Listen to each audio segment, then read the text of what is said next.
इसके पहले वीडियो में हम लोग पढ़े संचारी रोग के विषय में, कम्युनिकेबल डिजीज के बारे में। और आज संचारी रोग, जहाँ पे रोग होता है वहाँ पे उसका इलाज का भी व्यवस्था किया जाता है। लेकिन संचारी रोग एक ऐसा रोग था जिसमें कितना लोगों का जान चला गया। तो इसके लिए क्या हुआ कि वैज्ञानिकों ने और डॉक्टरों के रिसर्च टीम ने खोज किया कि क्यों ना जो बीमारी लगातार संचारी रोग का रूप ले रहे हैं, जो बीमारी लगातार लोगों को मारने का काम कर रहे हैं, जो लोगों का जान ले रहे हैं, उसको क्यों नहीं हम लोग उसके लिए टीका विकसित किया जाए, टीका। तो आज हम लोग का जो चैप्टर है वह है इम्यूनाइजेशन। इम्यूनाइजेशन का हिंदी होता है टीकाकरण। अब इम्यूनाइजेशन क्या होता है कि किसी भी बीमारी के प्रति यदि हमारे शरीर में रोग प्रतिरोधक क्षमता पैदा की जाती है, वह इम्यूनाइजेशन कहलाता है। इंजेक्शन के द्वारा, ड्रॉप के द्वारा, मतलब कि हम पढ़े हैं इम्यूनिटी में, पढ़े हैं नेचुरल इम्यूनिटी और आर्टिफिशियल इम्यूनिटी। इंटेक्ट बहुत तरह के इम्यूनिटी के बारे में हम लोग पढ़े हैं। कुछ इम्यूनिटी हमारे माँ के पेट में जब बच्चा रहता है तो प्लासेंटा के द्वारा प्राप्त हो जाता है, कुछ इम्यूनिटी दवा के द्वारा प्राप्त हो जाता है, कुछ इम्यूनिटी दूध के द्वारा प्राप्त हो जाता है, कुछ इम्यूनिटी वैक्सीन के द्वारा प्राप्त किया जाता है। अब स्पष्ट समझो में यही समझिए कि इम्यूनिटी एक ऐसा प्रक्रिया है जिसमें हमारे शरीर में उसी, जैसे मानते हैं कि हमको टेटनस का टीका लेते हैं, तो टेटनस का जो टीका होता है, या फिर कोरोना ले लीजिए, जैसे अब इस कोरोना का सीजन है। कोरोना में क्या हुआ, कोरोना बीमारी पड़ा वायरस के चलते हुआ, तो कोरोना के लिए हमने वैक्सीन का खोज किया, यानी कि कोरोना का ही डेड स्पोर आरएनए या डीएनए, आरएनए का कुछ पार्ट, यानी जो वायरस या बैक्टीरिया हमको बीमार कर रहा है, यदि उसी वायरस या बैक्टीरिया को बहुत कम डोज में लिया जाए शरीर में, और हमारा शरीर क्या करता है, किसी भी बीमारी से लड़ने के लिए अपने आप क्षमता प्रदान कर लेता है। टी लिम्फोसाइट होता है, बी लिम्फोसाइट होता है, न्यूट्रोफिल, फैगोसाइटोसिस, बहुत सारा हम लोग पढ़ा चुके हैं पहले भी। तो एक छोटा सा डोज में हम लोग लेते हैं उस दवा को, और उस दवा को लेने के बाद हमारे शरीर में उस बीमारी से लड़ने के लिए जो इम्यूनिटी पैदा होता है वही इम्यूनाइजेशन कहलाता है। अब सपोज दैट यही समझ लीजिए, जहर को जहर मारता है। जहर को क्या करता है, जहर को जहर मारता है। टिटिया को टिटिया आदमी जो है लफुआ है, लफुए सरियाएगा, सीधा आदमी उसको नहीं सरियाएगा। ऐसा मतलब आप लोग देखते होंगे। इसी चीज पे शराबी फिल्म देखे हैं। शराबी फिल्म में अमिताभ बच्चन का एक फिल्म है जिसपे बचपन से ही उसको दूध पिलाई में, दूध के जगह पे उसको शराब पिलाया जाता है।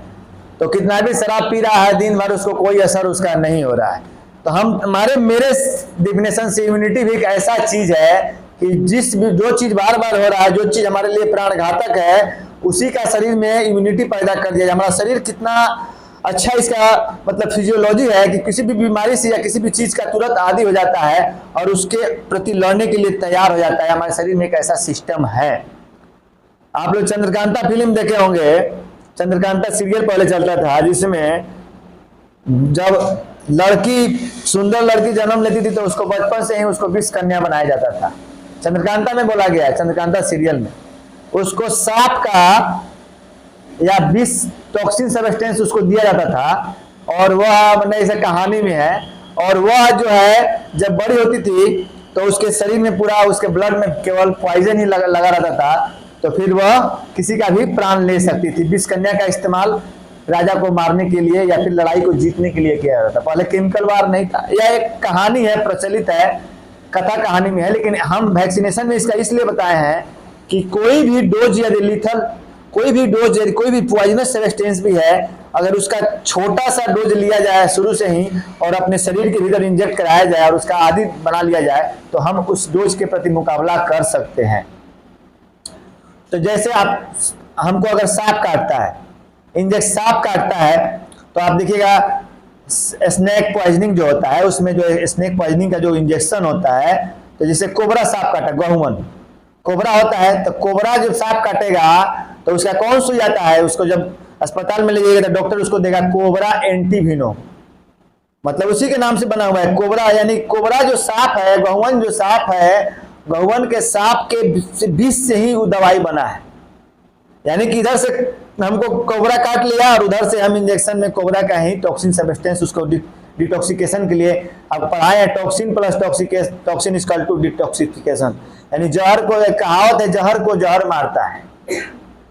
तो कोबरा का ही एंटीविनोम दिया जाएगा तभी वो मरेगा, मरीज बचेगा।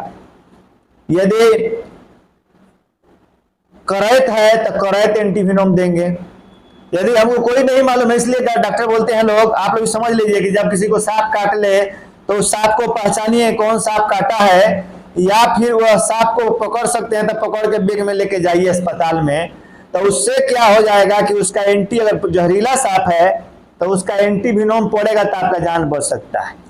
अगर कभी नहीं मालूम का किधर सोए हैं, धीरे से काट के खिसक लिया, हम तो आए हैं धीरे से खिसक लेंगे काट के, तो उसमें हम लोग क्या करते हैं, पोली एंटीविनोम डालते हैं। क्या डालते हैं? पोली एंटीविनोम आता है। पोली मतलब बहुत, यानी कि उसमें सबका थोड़ा थोड़ा मिक्स रहता है। कोबरा करैत जो है या फरिया लेंगे। लेकिन यदि कंफर्म नहीं है कि आपको टॉक्सिन सब्सटेंस काटा है, कोई जहरीला सांप काटा है, यदि आपको जहरीला सांप नहीं है, आप ऐसे ही बेयार हैं, हवा में हैं, और जहरीला इंजेक्शन जहरीला सांप का ले लीजिएगा तो आदमी का जान बचने वाला भी है। तो जान, सांप काटने में 90% लोगों का मृत्यु हार्ट अटैक से हो जाता है, डर से हो जाता है। तो डर पे काबू रखना होता है। देखिए, अब हम लोग पढ़ा रहे थे इम्यूनाइजेशन, चले गए कोबरा में, अब हम इम्यूनाइजेशन पे आते हैं। तो जैसे हम देखे, हमारा अभी जैसे कोरोना आया था तो कैसे देश तैयार था भाई, कोरोना से बहुत लोगों का मौत हो रहा था, बहुत सारा लोग, हर घर में लोग इन्फेक्ट हो रहा था। तो सारा लोग बीमार हो जाएगा तो कैसे होगा काम, कैसे देश चलेगा, कैसे समाज चलेगा? तो WHO के द्वारा और पूरे देश के वैज्ञानिकों के द्वारा रिसर्च लेवल पे काम किया गया और कोविड का वैक्सीन कराया गया और कोविड का वैक्सीन बनाया गया और सबको सरकार के द्वारा फ्री वैक्सीनेशन कराया गया। सरकार के द्वारा फ्री वैक्सीनेशन क्यों कराया गया? क्योंकि बहुत सारे लोग हैं कि यदि वह पैसा के अभाव में वैक्सीन नहीं ले पाते हैं तो वह एक दूसरे को बीमारी फैलाएंगे, पटाएंगे। इसलिए क्या किया गया, सरकार के द्वारा जितना भी अधिकतर वैक्सीन है जिससे ज्यादा खतरा होता है उस सरकार के द्वारा फ्री में, हमारे भारत देश में तो सरकार के द्वारा फ्री में दिलाया जाता है। और लोगों को जानकारी होना चाहिए कि इस वैक्सीन को लेने से क्या फायदा है, क्यों जरूरी है। और बहुत सारी जगहों पे लोग दुष्प्रचार कर देते हैं कि जैसे पोलियो वैक्सीन आया था तो कुछ लोग बोलता था कि मुसलमान लोग ऐसे है वैसे है, हिंदू लोग एक दूसरे में क्या बोलते हैं, अंधविश्वास पैदा करता है कि लोग नहीं ले, लेकिन यह सब नहीं होना चाहिए। तो हम शुरू से स्टार्ट करते हैं। जब पोलियो भारत में बीमारी जब इन किया था तो हमारे देश की जनसंख्या का तकरीबन 10-20% आबादी जो है पोलियो से ग्रसित हो गया था। आप देखिएगा पुराने समय में हर घर 2 घर 4 घर पे एक बच्चा विकलांग मिलेगा। तो सरकार ने है कि भाई तो हमारा पूरा जनरेशन ही खत्म हो जाएगा विकलांगे में, हम विकलांग का ही भरण पोषण करने में, उसको देने में, उसको या चीज देने में, नौकरी देने में, सब्सिडी देने में बर्बाद हो जाएंगे और लोग का भी जीवन बर्बाद हो रहा है। इसलिए सरकार के द्वारा इस पे खोज किया गया और युद्ध स्तर पे पोलियो का वैक्सीनेशन कराया गया, पोलियो का टीका दिया गया, पोलियो का ड्रॉप पिलाया गया और आज भी पिलाया जाता है। इसके लिए कितना अरबों खरबों रुपया सरकार खर्चा करती है फ्री में कि यह बीमारी लोगों में स्प्रेड नहीं हो। इस पर नियंत्रण पाने के लिए अभी हर PSC में बहुत सारे NM के द्वारा, आंगनबाड़ी सेविका के द्वारा गांव में घूम घूम कर पोलियो वैक्सीनेशन दिलाया जाता है। तो पोलियो का लगातार वैक्सीनेशन करा देने से करीब हमारे आबादी का 90, 95, 99% लोगों ने पोलियो का डोज ग्रहण कर लिया, जिसका परिणाम स्वरूप क्या है कि अभी हम भारत जो है 2014 में पोलियो मुक्त हो गया। तो टॉक्सिन से, वैक्सीन से क्या कर सकते हैं, हम इस बीमारी पे विजय प्राप्त कर सकते हैं। कोई भी बीमारी यदि बहुत अधिक मात्रा में एक बड़े आबादी को खा रहा है, बड़े आबादी को बीमार कर रहा है, तो उस आबादी को बचाने के लिए हम वैक्सीनेशन के द्वारा उस बीमारी पे कंट्रोल पा सकते हैं, लगाम लगा सकते हैं और समाज को स्वस्थ कर सकते हैं। इसी पे वैक्सीनेशन का निर्माण हुआ है। पहले जो बीमारी आते गया वैसे वैसे बीमारी के अनुसार शुरू से लेते हैं। जो बीमारी से ज्यादा लोग ग्रसित हुए, जिससे ज्यादा लोग बीमार हुए, जिससे ज्यादा लोग के मरने की क्षमता है, जिससे ज्यादा लोग को बीमार होने की क्षमता है, वैसा कम्युनिकेबल डिजीज, वैसा संचारी रोग जो बहुत अधिक आबादी को सफर कर रहा है, उसके लिए हम लोग लगातार वैक्सीनेशन का निर्माण करते गए। जैसे पोलियो का निर्माण हुआ। पुराने समय में लोग क्या होता है, डिप्थीरिया से ज्यादा बच्चा लोग मरता था, प्रोस्टिट्यूटस से, टेटनस से। तो यह सब का वैक्सीन बनाया गया और यह सब वैक्सीन दे के उसी का स्पोर हमारे शरीर में डाला गया कि हम बचपन से जन्म के समय, जैसे मान लीजिए BCG वैक्सीन है। BCG वैक्सीन क्या है? BCG वैक्सीन का पूरा नाम है बैसिलस क्रिस्टल ग्रेन्यूल्स। और BCG किससे बचाव करता है? तो ट्यूबरकुलोसिस बीमारी से बचाव करता है। आज जैसे कैंसर भयानक रूप ले चुका है, वैसे ही कुछ समय पहले टीबी के बारे में जानकारी नहीं था, और टीबी को एक भयंकर बीमारी माना जाता था। लोग टीबी में खून का उल्टी करते करते खून आते आते लोग मर जाता था, उसका इलाज नहीं था, पूरे फेफड़ा उखा जाता था, पूरे शरीर उखा जाता था। तो वैज्ञानिकों ने यह सोचा कि क्यों नहीं हम टीबी को होने ही नहीं दे, क्योंकि टीबी पटने वाला बीमारी है। टीबी क्या है कि अगर टीबी हमको हुआ है तो हमारे अगल बगल में जितना है वो मेरे सांस से, मेरे हाथ से, मेरे छींकने से उसको भी हो सकता है। तो क्यों नहीं किया जाए कि भाई शरीर में ऐसा इम्यूनिटी पिया जाए, ऐसा ऐसा शरीर को ऐसा शराबी फिल्म के ऐसा बना दिया जाए कि कितना भी पी ले तो कुछ नहीं हो। तो वैसे ही क्यों ना हम बीसीजी का वैक्सीन दे रहे हैं तो क्या करें, जन्म से ही इसको दे दे। जहिया बच्चा जन्म ले तो ये ओकरा में टीबी घुस जाए, थोड़ा सा मात्रा में टीबी का कीड़ा। जहिया बच्चा जन्म ले तो ये ओकरा में पोलियो का थोड़ा सा कीड़ा डूब जाए। यानी वह बच्चा को हम लोग हाइब्रिड कर दिए, मिक्स कर दिए। यानी कि वह आया था बेचारा सिंपल, उसको हम लोग जितना बाहर का डीलिंग पैतला वाला जो बैक्टीरिया वायरस है, जितना जैसे कि जो लोग होता है कि लोग कहते हैं कि हमारे घर में अगल बगल में लफुआ लोग बता भाई तेने सीधा साधा लड़का से बचाव दें, तो ओकरा शुरू से ऐसा दो कि बाद में कोनो ओकरा के झपलावे ना, बाद में ओकरा कोनो डरवा के संपत्ति ना लूट लेवे। तब ऐसे ही क्या किया कि जब बच्चा जन्म लिया उसी को हम क्या किया, जो जो बीमारी से ज्यादा खतरा है उसको पोलियो का थोड़ा सा पोलियो का टीका दे दिए, डीपी टीका दे दिए, हेपेटाइटिस बी भी आजकल बहुत फैला हुआ था, उससे लीवर कैंसर ज्यादा हुआ, हेपेटाइटिस बी का टीका दे दिए, मिजिल्स का दे दिए, जो जो उसका शेड्यूल है सब टीका देने के बाद क्या हुआ, जो बच्चा जो हमारा जब विकसित हो के जब 5-6 साल 8 साल का हो जाएगा तो वह सारे बीमारियों से लड़ सकता है। सबका उसके शरीर में इंजेक्ट किया गया है पहले ही से, उसका उसके ऊपर 99% चांस है कि कोई प्रभाव नहीं पड़ेगा है, ठीक है ना। उस कोई आके भूमिका बनाएगा, हवा पानी बनाएगा, कोई भी बैक्टीरिया वायरस, तो जिसका वो टीका ले लिया है उसके ऊपर उसको असर नहीं पड़ेगा। इसलिए कहा जाता है, लोगों को जागरूक किया जा रहा है कि गांव देहात के सारे लोग को भी जागरूक करना है कि आप कम से कम अपने बच्चा का कंप्लीट टीकाकरण कराएं। और यह टीकाकरण जो होता है सरकार के द्वारा बिल्कुल मुफ्त में कराया जाता है। जन्म के द्वारा ही आपको सरकारी अस्पताल में कार्ड दिया जाएगा, उस कार्ड के अनुसार उस डोज को दिलवाइए और बहुत सारी बीमारियों से बच्चा को बचाइए। तो अब हम लोग समझेंगे कि वह टीका का डोज क्या होता है, किस उम्र में किस समय कौन कौन सा टीका देंगे बच्चा को, और किस किस बीमारी से हमारा रक्षा करेगा, कितना उसका डोज है, कितना कहाँ देना है, यह चीज को हम लोग समझ रहे हैं। अब देखिए, सबसे पहले हम लोग जो होता है स्टार्ट कर रहे हैं नेशनल इम्यूनाइजेशन शेड्यूल के अनुसार, हम लोग सबसे पहले स्टार्ट कर रहे हैं क्या कि प्रेग्नेंट औरत में क्या होता है कि औरत जब प्रेग्नेंट होती है तो डिलीवरी के समय उसको टेटनस होने का चांस रहता है। तो टेटनस पहले इतना भयानक रूप था कि टेटनस से बहुत लोगों का जान गया है। तो डिलीवरी के पीरियड में माँ को 3 जो होता है 2 से 3 टीका देना जरूरी रहता है, कम से कम 2 टेटनस का सुई तो जरूरी है। और आजकल सरकार के द्वारा आंगनबाड़ी सेंटर पे ही सुई दिलवाया जाता था। मानते हैं कोई गांव की गरीब घर की औरत है जो घर से नहीं निकलती है, या फिर उसे घर का लोग उसको नहीं निकलने देता है, तो वह औरत सरकारी अस्पताल तक नहीं आ पाती है, जिससे उसका टेटनस का दोनों डोज पूरा नहीं हो पाता है। वैसे लोगों के लिए सरकार के द्वारा क्या किया गया है कि आंगनबाड़ी सेंटर पे ही टेटनस का 2 डोज, या फिर नर्स के द्वारा गांव में घूम घूम कर उसके घर जाके ही टेटनस का 2 डोज दिया जाता है।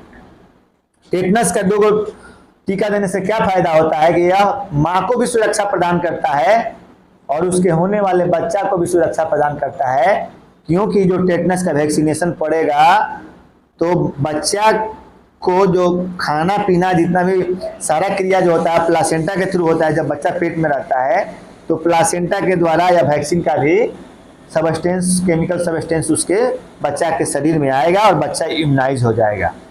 तो माँ को जो बच्चा दिलाते हैं प्रेगनेंसी के 4था सप्ताह में देते हैं टेटनस का 0.5 ml IM देते हैं, डेल्टॉइड मसल्स में देते हैं। और फिर सेकेंड डोज जो होता है वह क्या करेंगे उसको कि फिर प्रेगनेंसी के समय देते हैं। तो एक हम लोग क्या कर सकते हैं कि जब औरत प्रेग्नेंट हुई तब दे दिए, और एक 4 सप्ताह 2 सप्ताह 8 सप्ताह बाद हम उसको डोज दिलवा सकते हैं। 2 डोज मिलेगा तो वह काम करेगी। अब जब डिलीवरी हो गया, जब बच्चा पैदा हो गया, मानते हैं 9 महीना बाद बच्चा पैदा हो गया, तो अब जो टीका पड़ेगा वह माँ को नहीं पड़ेगा, अब किसको पड़ेगा? बच्चा को पड़ेगा। तो बच्चा को कौन कौन सा भयानक बीमारी का खतरा है भाई? तो पोलियो से है। उसके बाद कौन ज्यादा बीमारी से खतरा है उसको? DPT, diphtheria, pertussis, tetanus. उसके बाद उसको क्या है? हेपेटाइटिस बी से खतरा है, टीबी से खतरा है, बीसीजी देंगे। तो बच्चा जब जन्म लेगा तो उसको एट द बर्थ के समय क्या देंगे? सबसे पहले 0.1 ml 0.1 ml जो होता है इंट्राडर्मल देंगे, लेफ्ट आर्म पे देंगे। क्या देंगे? बीसीजी का सुई देंगे। समझ गया? बीसीजी का सुई हम लोग देंगे। और उसके बाद जन्म के समय ही या जन्म के 24 घंटे के भीतर हम लोग हेपेटाइटिस बी का भी सुई देंगे बच्चा को। यानी जन्म के समय बच्चा को क्या 2 सुई आया? एक आया हम लोग को क्या? बीसीजी, और दूसरा क्या आया? Hepatitis B. अब तीसरा क्या है कि हम लोग को पोलियो का भी 2 बूंद दवा, पोलियो हवा वाला भी 2 बूंद डालना है, यानी पोलियो भी इंक्लूड हो गया। यानी बच्चा जब जन्म लिया तो हमने क्या किया? उसको 3 इंजेक्शन उस समय कम से कम महत्वपूर्ण है। एक हुआ बीसीजी 0.1 ml इंट्राडर्मल हाथ में, बायां हाथ में दिलाएगा। और उसके बाद hepatitis B 0.5 ml, ½ ml intramuscular में डेल्टॉइड में देंगे। अब बीसीजी का 2 बूंद, ओरल पोलियो वैक्सीन, ओपीवी का मतलब ओरल पोलियो वैक्सीन। यह वैक्सीन को मुंह से लिया जाता है इसलिए इसका नाम पड़ा ओरल। आईएम का इंट्रामस्कुलर, ठीक है ना। तो अब देखिए कि अब जो ई हो गया, अब बच्चा का जो हो जाएगा, जब बच्चा जब हो जाएगा आपको 6 सप्ताह। अब देखिए ओरल पोलियो वैक्सीन हम लोग कब कब देंगे बच्चा को? तो ओरल पोलियो वैक्सीन का हम लोग को डोज जो है बच्चा को, बीसीजी एक ही टाइम देंगे जन्म के समय, उसके बाद बीसीजी का और कोई डोज नहीं दिलाता है। ओरल पोलियो वैक्सीन का डोज क्या हो गया बच्चा को? जन्म के समय 6ठा सप्ताह, 10वां सप्ताह, 14वां सप्ताह, मतलब 6ठा सप्ताह, 10वां सप्ताह और 14वां सप्ताह। तो पोलियो का हम लोग समझ गए कि बच्चा के जन्म के समय चौथा सप्ताह, 6ठा सप्ताह, 10वां सप्ताह और 14वां सप्ताह, यानी 4 डोज हम लोग पोलियो का बच्चा को कम से कम इधर लेना है। और डीपीटी का भी 3 डोज पड़ेगा। डीपीटी का फर्स्ट डोज 6 वीक पर, सेकेंड डोज 10 वीक्स पर, और थर्ड डोज जो होता है 14 वीक्स पर। और हेपेटाइटिस बी का हम लोग 6 सप्ताह, 10 सप्ताह और 14 सप्ताह, यानी कि बच्चा के जन्म के बाद हम लोग उसका 6 सप्ताह हो गया 1.5 महीना, 10 सप्ताह कितना हो गया? 10 सप्ताह हो गया 2.5 से 3 महीना पर हम लोग डोज लेंगे। अब स्पष्ट शब्दों में यह समझ लीजिए कि यदि बच्चा जन्म लिया तो बच्चा के जन्म लेने के समय BCG, oral polio vaccine, hepatitis B देंगे। बच्चा के जन्म के 6ठा सप्ताह 1.5 महीना पर oral polio vaccine, DPT first dose, हाँ, हेपेटाइटिस बी सेकेंड डोज, समझ गए, देंगे। और बच्चा के जब 10वां सप्ताह या 14वां सप्ताह में तो oral polio vaccine, DPT second dose और हेपेटाइटिस बी थर्ड डोज देंगे। उसके बाद 9 महीना का जब बच्चा होगा तो उसको मीजल्स का वैक्सीनेशन देंगे, वो मीजल्स वायरस से बचाव करेगा। जब 9 महीना का हो जाएगा तो मीजल्स के साथ साथ उसका विटामिन ए का भी डोज देंगे। और जब बच्चा 2 साल का हो जाएगा तो जो डीपीटी हम लोग दिए थे, ओरल पोलियो वैक्सीन दिए थे, उसका हम लोग बूस्टर डोज देंगे। फिर एक बार हम लोग क्या करेंगे? डीपीटी को देंगे, मीजल्स को देंगे बूस्टर डोज, और ओरल पोलियो वैक्सीन का बूस्टर डोज देंगे। और जिसको जैपनीज इंसेफ्लाइटिस का टीका पड़ता है, जिसको इंसेफ्लाइटिस आजकल ज्यादा हो रहा है, जिससे चमकी बीमार, उसका भी 16 महीना से 6 महीने के बीच में आप ले सकते हैं। और फिर डीपीटी बूस्टर डोज जो होता है 5 से 6 साल में, और टेटनस का बूस्टर डोज 10 से 16 साल में आपको दिला सकता है। तो इस सब को देने के बाद क्या करेंगे? आप लोग बीमारी से बचाव कर सकते हैं। यह जितना बीमारी का हम नाम बताए आपको, पोलियो, डिप्थेरिया, प्रोट्यूटस, टेटनस, उसके बाद मीजल्स, इंसेफ्लाइटिस, हेपेटाइटिस बी, ठीक है ना, पोलियो, इतना बीमारी से बचाव के लिए यह सब शेड्यूल है, नेशनल इम्यूनाइजेशन शेड्यूल है, टीकाकरण इसके द्वारा ले सकते हैं। और आजकल तो टाइफाइड बहुत सारा चीज़ का भी वैक्सीन लोग प्राइवेट से लेता है, जो सरकार प्रोवाइड नहीं कराती है, लेकिन आम जनता के लिए, सभी लोग के लिए इतना डोज जरूरी है। तो जब भी आपको नेशनल इम्यूनाइजेशन शेड्यूल का बात आए तो सब लोग को यही याद होना चाहिए। अभी हम सबसे पूछेंगे कि एट द बर्थ जो बच्चा को दिलाएगा BCG का वैक्सीन 0.1 ml इंट्राडर्मल बायां हाथ में, ओरल पोलियो वैक्सीन 2 बूंद मुंह में, उसके बाद हेपेटाइटिस बी 0.5 ml इंट्राडर्मल मास में। 10वां सप्ताह में यानी कि छठा सप्ताह में यानी कि बच्चा का 2.5 महीना पर छठा सप्ताह में हम लोग क्या करेंगे, DPT का first dose, oral polio vaccine का सेकेंड डोज, DPT का फर्स्ट डोज हो गया, ओरल DPT देंगे मास में, ओरल पोलियो वैक्सीन देंगे मुंह में सेकेंड डोज, और हेपेटाइटिस बी भी देंगे 0.5 ml डेल्टोइड में IM देंगे, उसका सेकेंड डोज देंगे। फिर ये हो गया 0, 6 और उसके बाद हम आएंगे 10 या 14 वीक में, महीना नहीं वीक में हम लोग DPT का सेकेंड डोज, हेपेटाइटिस बी का third dose, oral polio vaccine का थर्ड डोज देंगे। ओरल पोलियो वैक्सीन मुंह में देंगे और बाकी इंट्रामस्कुलर डेल्टोइड में देंगे। और 9वां महीना में मिजिल्स का टीका देंगे IM, और उसके बाद 16 से 24 महीना का जब बच्चा हो जाएगा तो बूस्टर डोज हम लोग DPT देंगे, ओरल पोलियो वैक्सीन देंगे, फिर मिजिल्स देंगे। हाँ, अब 5 साल का जब बच्चा हो जाएगा तो फिर क्या देंगे, फिर DPT का बूस्टर डोज देंगे। इतना तो सबको याद होना चाहिए। और 10 से 14 साल में टेटनस का इंजेक्शन देंगे। यह हमारा नेशनल इम्यूनाइजेशन शेड्यूल के अनुसार इतना टीकाकरण का चार्ट जो होता है, बच्चा जब जन्म लेता है सरकारी अस्पताल के द्वारा में ही एक चार्ट पेपर बना के दे दिया जाता है, वह बच्चा को फ्री में मिलता है। तो इम्यूनाइजेशन के लिए लोग को जागरूक करना है। तो यह हुआ नेशनल इम्यूनाइजेशन शेड्यूल। चलिए